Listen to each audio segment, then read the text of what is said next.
Buonasera, iniziamo l'intervista col capitano del Sandrigo, Marco Poletto. Allora, un primo tempo disputato veramente molto bene, molto attenti, che dopo aver subito magari all'inizio la pressione del Tiene, siete portati in avanti e andati sotto di un gol, siete riusciti a pareggiare.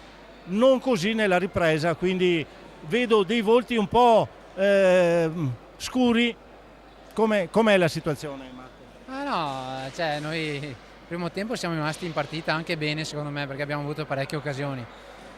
Purtroppo quando sbagli così tante occasioni con squadre come Tiene, prima o poi te la fanno pagare.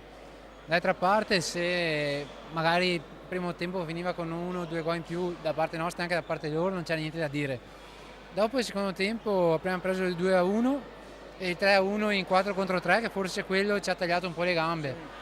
E poi loro hanno fatto il 4 e il quinto e poi basta. Cioè, Sì, la partita, sì, la partita è andata nel verso che loro volevano, ci hanno nascosto la pallina, perciò è anche difficile poi, no, perché comunque è una squadra di 8 giocatori di livello, noi stiamo facendo crescere i nostri giovani, perciò infatti si è vista questa differenza, si è vista.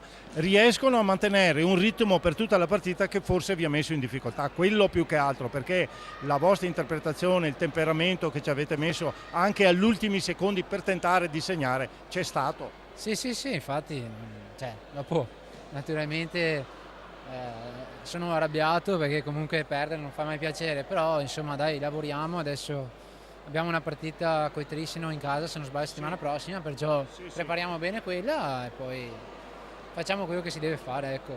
Cerchiamo bene. di salvarci il prima possibile. Molto bene, grazie Marco, in bocca al lupo per i prossimi incontri.